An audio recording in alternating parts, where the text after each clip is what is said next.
Hello students, जैसा कि आज का हमारा जो नया बेंच स्टार्ट हो रहा है वो है द्विपद प्रमेय से बाइनोमियल थ्योरम से रिलेटेड। आज से हम हर एक चैप्टर को पूरा कंप्लीट करेंगे। इतने दिन मैं सिर्फ शॉर्ट ट्रिक्स के छोटे छोटे वीडियो डालता था, लेकिन अब पूरे कंप्लीट वीडियो डाले जाएंगे और पूरा चैप्टर क्लियर करवाया जाएगा। नेवी, एयरफोर्स और एनडीए लेवल की जो मैथ्स है उसका फुल सिलेबस होगा। और आज हमारा पहला वीडियो है जिसमें हम द्विपद प्रमेय से स्टार्ट करेंगे। तो द्विपद प्रमेय में आज हमारा जो पहला पॉइंट है वो है to find number of terms in the expression of x1 जोड़ x2 जोड़ x3 प्लस x की पावर n की होल पावर। यहाँ पर r है और ये उसकी होल पावर यदि n हो तो उसका जो विस्तार में पद है वो इस प्रकार से ज्ञात किया जाता है। ये वाली टर्म तो हम 12th के अंदर पढ़ते हैं। ये बड़ा, इसके हिसाब से हम इसमें पदों की संख्या ज्ञात कर सकते हैं कि अगर कोई ऐसा पद द्विपद प्रमेय दी हुई हो तो उसमें इतने पद होंगे। तो इस प्रकार से हम, ये तो इसका जो बेसिक फॉर्मूला वो है, लेकिन हमारा उद्देश्य है कि हम शॉर्ट ट्रिक्स के कैसे ज्ञात करें ताकि एग्जाम में हमारा टाइम बचे। तो देखिए, जो द्विपद प्रमेय है, तो जो द्विपद है वो कुछ इस प्रकार के हो सकते हैं। यहाँ तो देखो दो पद, यहाँ पे भी दो पद है और इसकी घातें बढ़ रही है। या दूसरा तरीका है कि इसमें जो अंदर जो पद दिए हुए हैं, जैसे इसमें 2 है, इसमें 3 हो गए, फिर इसमें 4 हो गए और घात कितनी भी हो सकती है, मतलब घात भी बढ़ जाए लेकिन अंदर वाले पद भी। इस वाले टर्म में देखो अंदर वाले पद बराबर है लेकिन घातें बढ़ रही है। तो एक तो ऐसा द्विपद हो सकता है। दूसरा जो द्विपद है वो इस प्रकार से है कि जो कोष्टक के अंदर है वो संख्या भी बढ़े और उसकी घात में भी परिवर्तन हो। तो इस प्रकार का यदि कोई द्विपद दिया हुआ हो तो उसमें नंबर ऑफ टर्म्स कैसे ज्ञात करते हैं आज हम सीखेंगे शॉर्ट ट्रिक के माध्यम से, जिससे आप देखते ही पता कर लोगे कि इसमें पदों की संख्या कितनी है। और इससे रिलेटेड 1 नंबर का क्वेश्चन, जैसे का आप जानते हो डिफेंस एग्जाम में आ सकता है और आया हुआ भी क्वेश्चन है, तो इसलिए मैं बताऊंगा कैसे सीखते। तो देखिए, यदि हम ऐसा है, आपको पता है जनरली इसमें कितने टर्म होंगे, ए और बी, ऑब्वियसली 2 ही होंगे। ये वाला है, यदि इसका हम विस्तार करते हैं तो 1 का स्क्वायर होता है जोड़ बी का स्क्वायर जोड़ 2ab होता है। तो इसमें कितने पद, 3 पद हो गए। अब देखो इसका स्क्वायर, इसका क्यूब खोलते हैं तो होता है 1 का क्यूब जोड़ बी का क्यूब प्लस 3ab स्क्वायर और प्लस का 3a स्क्वायर बी। तो देखो जब सिंपल टर्म, मतलब यहाँ पे जब अंदर समान हो और सिर्फ घातें बढ़ रही है, तब तो जो नंबर ऑफ टर्म्स है वो क्या होगी, जो ये घात दे रखी है उसी में एक जोड़। देखो अंदर 2 है, जब तक द्विपद में अंदर वाले कोष्ठक में 2 संख्याएं आएगी तब तक आपको पता रखना है कि द्विपद की जितनी घात दी हुई है उससे एक अधिक पद होंगे। यहाँ पे 2 है, 1 पावर है तो 2 पद, यहाँ पे 2 पद है, यहाँ पे पावर 2 है तो 3 पद, यहाँ पे 2 पद है अंदर और 3 पावर है तो 4 पद होंगे। तो इस प्रकार से आपको ऐसा तो अब याद हो गया होगा कि यदि कोई द्विपद दिया हुआ है और कोष्ठक के अंदर सिर्फ 2 ही पद दिए हुए हैं और उसकी घात चाहे कितनी भी हो, तो डायरेक्ट आपको पता होना चाहिए कि उसकी घात जितनी है उससे एक ज्यादा पद उसमें होंगे। अब बात आती है कि यदि कुछ ऐसा दे, तो इसका तो आपको पता चल ही गया, n जोड़ 1 हो जाएगा, ये घात से जुड़ जाएगा। अब बात आती है इसकी कि यदि अंदर वाले पद 2 न हो, 2 से ज्यादा हो जाए, तब क्या करें। 2 वाले होंगे तब तो जितनी उसकी घात है उससे एक ज्यादा पद एक जोड़ देंगे तो उसमें नंबर ऑफ टर्म्स आ जाएंगे। अब देखते हैं इस वाले में। तो देखो इसके लिए क्या करते हैं, इसमें पहले n को लिख लेते हैं, ठीक है। अब देखो इसके अंदर पद गिनो, 1 2 3 पद है, तो 3 पद है, 3 में से 1 घटाओ, 2 बचेंगे। तो इसमें एक बार तो 1 जोड़ो और फिर n में 2 जोड़ो, ठीक है। और फिर जो जोड़े हैं n में उन दोनों का मल्टीप्लाई में गुणा करके भाग दे दो। क्या करना है कि जो द्विपद दिया हुआ होगा उसके अंदर देखने कितने पद दिए हुए हैं। यदि 3 पद है तो 2 बार जोड़ना है, 1 जोड़ दो फिर 2 जोड़ दो। यदि यहाँ पे 5 पद होंगे तो 4 बार जोड़ना था, n जोड़ 1 फिर n जोड़ 2 n जोड़ 3 n जोड़ 4। इस प्रकार से हमें आगे बढ़ना है, जितने पद होंगे उससे एक कम करके जोड़ना है, एक घटा के। जैसे मान लो यहाँ पे n है, इसकी पावर n होगी, यहाँ पे कितने 4 है तो 3 बार, तो n जोड़ 1 n जोड़ 2 n जोड़ 3। देखो 1 2 3 4 है तो 3 जोड़ने, तो ये 3 जोड़ दिए और अब इन तीनों का मल्टीप्लाई करेंगे तो 3 दूना 6। तो इस प्रकार से पदों की संख्या निकल के आ जाएगी। आपको क्या करना है, हमारा पॉइंट है वो है कि किसी भी जो द्विपद प्रमेय दी हुई है उसमें पदों की संख्या ज्ञात करनी।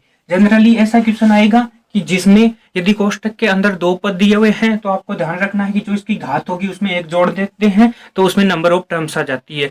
अब क्वेश्चन है कि वो या तो इस प्रकार से बनेगा या फिर दूसरे प्रकार से क्वेश्चन आ सकता है कि इसमें अंदर पदों की संख्या बढ़ा दी जाए। तो बता दी जाए तो नंबर ऑफ टर्म्स कैसे ज्ञात करते हैं, उसके लिए आपको इसके अंदर जितने पद है उन पदों में से एक घटाना है। यदि 5 टर्म है तो 4 बार जोड़ना है, एक एन में 1 फिर 2 फिर 3 फिर 4 ऐसे जोड़ते जाना है। जिसमें जैसे कि इसमें 3 पद है तो 3 में से एक घटाते हैं 2 आता है, तो एक बार एक जोड़ा फिर 2 जोड़ दिए। इसमें 4 पद है, 4 में से एक गया 3, तो यहाँ पे देखो मैंने एक बार एक जोड़ा फिर 2 जोड़ा फिर 3 जोड़ा। जितने टर्म इसमें पद होंगे उससे एक घटाकर उन्हें जोड़ते जाना है, और जो एन में जोड़ रहे हैं उनका मल्टीप्लाई करके इसमें भाग दे देना है, जिससे हम पदों की संख्या ज्ञात कर सकते हैं। तो अब इससे रिलेटेड हम 4-5 क्वेश्चन कर लेते हैं, जिससे हमारी ये ट्रिक मजबूत हो जाएगी और आपको याद भी हो जाएगी। तो जैसा कि देखिए हमारे जो ट्रिक अभी सीखे उससे रिलेटेड मैंने क्वेश्चन लिखा है कि how many terms in the expression of अक्स जोड़ ए की पावर एन में, अर्थात अक्स जोड़ ए की पावर एन के प्रसार में पदों की संख्या क्या होगी। तो देखिए अभी मैंने बताया था कि यदि कोई द्विपद दिया है और इसके अंदर 2 ही पद है, जब 2 ही पद होते हैं तो जिसकी इतनी घात होती है उसमें एक ऐड कर देते हैं, तो इसमें से प्रसार में पदों की संख्या आ जाती है। तो यहाँ पे देखो 2 पद है, उसके बाद इसकी घात n है, तो इसमें पदों की जो संख्या है वो हो जाएगी n+1। तो जो ऑप्शन नंबर सी है वो इसका राइट आंसर हो जाएगा। इस प्रकार से एग्जाम में क्वेश्चन पूछे जाते हैं जहाँ पर या तो यहाँ पर पदों की संख्या बढ़ा दी जाएगी या फिर कुछ ऐसा ही दिया हो। हमारा जो अगला क्वेश्चन है वो है कि how many terms in the exception of 1 जोड़ 2x जोड़ x स्क्वायर की पावर 20, अर्थात 1 जोड़ 2x जोड़ x स्क्वायर इसकी होल पावर 20 है, उसके प्रसार में पदों की संख्या ज्ञात करनी है। तो देखिए अब मैंने बताया था कि हमें कैसे ज्ञात करनी है। तो देखिए यदि हम देखते हैं तो हमें यहाँ पे 3 पद दिखाई देते हैं, लेकिन यदि हम इसको थोड़ा सोल्व करने की कोशिश करें तो हमें पता है ये क्या दिया हुआ है, ये है 1 जोड़ x का होल स्क्वायर दिया हुआ है, और उसकी पावर यदि हम 20 कर दे तो ये का यही आएगा।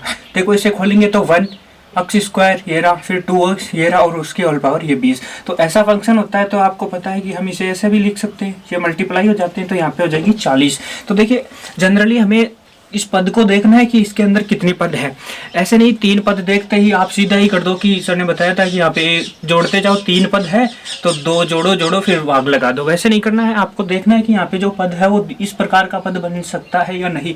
जब ये इस प्रकार का पद स्क्वायर के रूप में नहीं आ सकता है तभी हमें वो फॉर्मेट लगाना है कि जितने पद है उसे एक एक घटा के जोड़ते जाओ और मल्टीप्लाई करना है। जब तक ये फॉर्म बन सकती है आपको ये फॉर्म बनानी है, और ये सीधा डायरेक्ट। तो देखिए अब इसकी पावर एन का मान यहाँ पे 40 हो गया है, और मैंने बताया था कि जब 2 पद आ जाते हैं तो पदों की संख्या है वो एक जोड़ के आती है। अब यहाँ पे इसमें जो घात है वो कितनी आ गई 40, तो इसमें पद कितनी हो जाएगी 41। तो जो ऑप्शन नंबर 3 है वो हो जाएगा राइट आंसर।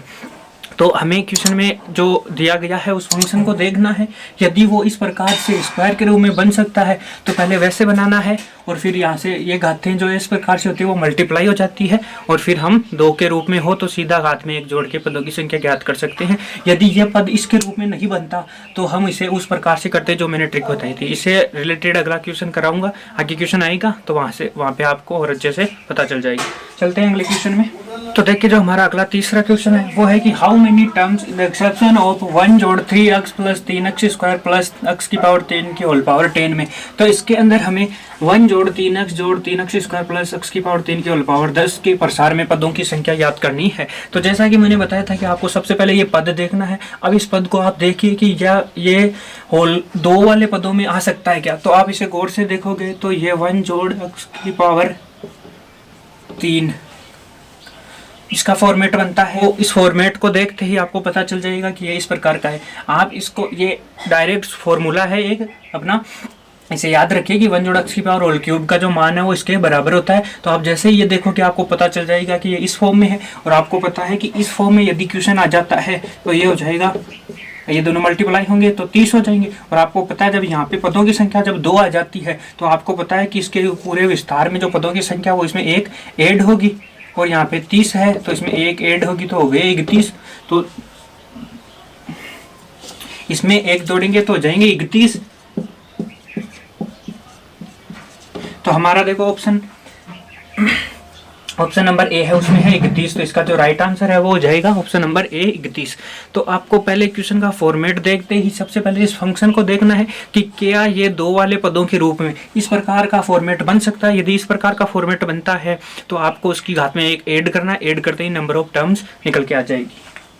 चलते हैं अगले क्वेश्चन में। तो हमारा जो अगला क्वेश्चन है वो है कि how many terms in the expression of x square plus 8x plus 16 की पावर 15, अर्थात x स्क्वायर जोड़ 8x प्लस 15 की होल पावर 15 के यहाँ पे 16 है, 8x प्लस 16 की होल पावर 15 के प्रसार में पदों की संख्या ज्ञात कीजिए। तो देखिए आप इस पद को देखते हैं, आपको इसको सबसे पहले कोशिश करनी है कि ये 2 वाले पदों में आ सकता है या नहीं। तो देखिए क्या मैं इसे इस प्रकार से लिख सकता हूँ, तो देखिए 1 का स्क्वायर फिर b का स्क्वायर फिर 2ab 8x इस प्रकार से हो सकता है, और इसकी होल पावर है वो है 15। तो इस ये हो गया x जोड़ 4 की पावर ये 30। 2 पद आ गए, 2 पद देखते ही डायरेक्ट पेन भी नहीं चलाना, आपको सीधा बताया कि इसमें एक ऐड करना, नंबर ऑफ टर्म्स आ जाएगी। तो जो ऑप्शन नंबर 3 है वो हो जाएगा राइट आंसर। ठीक है, चलते हैं अगले क्वेश्चन में। हमारा अगला क्वेश्चन है कि how many terms in the expression of x जोड़ y जोड़ z की होल पावर 10, अर्थात x जोड़ y जोड़ z की पावर होल 10 में के प्रसार में पदों की संख्या ज्ञात कीजिए। तो देखिए अब इस टर्म को हम 2 वाले फॉर्मेट में ला ही नहीं सकते, इम्पॉसिबल है ले लेना। तो हमें अब वो ट्रिक लगानी पड़ेगी जो मैंने आपको सिखाई थी। तो देखिए उसके लिए क्या होता है, मैंने बताया था ये लिखते हैं पहले। अब देखो इसमें कितने पद है, 1 2 3, 3 में से 1 कम करते हैं तो 2। अब 2 बार ऐड करना है, तो इसमें 1 बार ऐड किया 1, फिर 10 ये 2, फिर इन दोनों का मल्टीप्लाई। ठीक है, 10 और 1 11, और 10 और 2 12, फिर 2 ये 6, तो 11 और 6 66। तो अब देखो आपको इतना भी पेन वेन नहीं चलाना है, आपको सीधा डायरेक्ट याद रखना है। करना क्या है, यहाँ पे देखना है ये 2 वाले फॉर्मेट में नहीं बदल, इसे हम 2 वाले फॉर्मेट में जब नहीं बदल सकते हैं तो क्या करना है, इसको देखो जब जितने अंदर पद होंगे उसे देख लो। ठीक है, उतने पद रखेंगे। अब ये वाला है तो इसके अंदर यदि यहाँ पे 3 पद है तो इसको 2 बार बढ़ाना है, अर्थात यहाँ पे 10 है तो आपको 11 और 12 को मल्टीप्लाई करना है। ठीक है, और यहाँ पे जब 3 पद होंगे और यहाँ पे 10 है तो आपको 11 12 और 13 3 को मल्टीप्लाई करना है। और उसमें जो नीचे वाले टर्म है, जैसे मान लो 3 है तो 1 और 2 का डिवाइडेशन करना है। यहाँ पर यदि 4 पद होते हैं तो 1 2 और 3 का डिवाइडेशन करना था। ठीक है, आगे क्वेश्चन आएंगे वैसे हम सोल्व करते जाएंगे। तो देखिए अब इतना कुछ लिखने की भी जरूरत नहीं, आपको बस ये देखना है 3 पद दिखे तो 10 है तो बस 11 और 12 हो गए। और यहाँ पे देखो 3 पद है तो 1 और 2 का तो ये 12 कटाएंगे 6 बार, और 11 6 66 हो जाएंगे। तो इस प्रकार से आप माइंड में कैलकुलेशन करके तुरंत आंसर ज्ञात कर सकते हो। चलते हैं अगले क्वेश्चन में। तो देखिए जो हमारा अगला क्वेश्चन है वो फॉर्मेट चेंज करके आया हुआ है कि in the section of x जोड़ y जोड़ z की इसकी होल पावर n हो और उसमें पदों की नंबर ऑफ टर्म्स इज 45, अर्थात इसमें पदों की संख्या 45 हो तो then find value of n, अर्थात हमें n का मान ज्ञात करना है। तो देखिए मैंने आपको बताया था कि जब हम इसे 2 वाले फॉर्म में नहीं बदल सकते हैं तो आपको क्या करना है, जैसे यहाँ पे कितने 3 पद है तो 1 और 2 से मल्टीप्लाई करके भाग देना है। तो देखिए यहाँ पे तो n प्लस का 1 और यहाँ पे n प्लस का 2, और जो भाग दिया वो उस तरफ जाके यहाँ से मल्टीप्लाई। देखो इसका जो मैंने बताया था उस हिसाब से करोगे तो क्या बताया था कि यदि ऐसा हो तो इसमें n जोड़ 1 करते हैं फिर n जोड़ 2 करते हैं। अब इस 1 और 2 का मल्टीप्लाई करके भाग देते हैं, और इसने बोला है कि जो इसका आंसर आएगा वो है 45।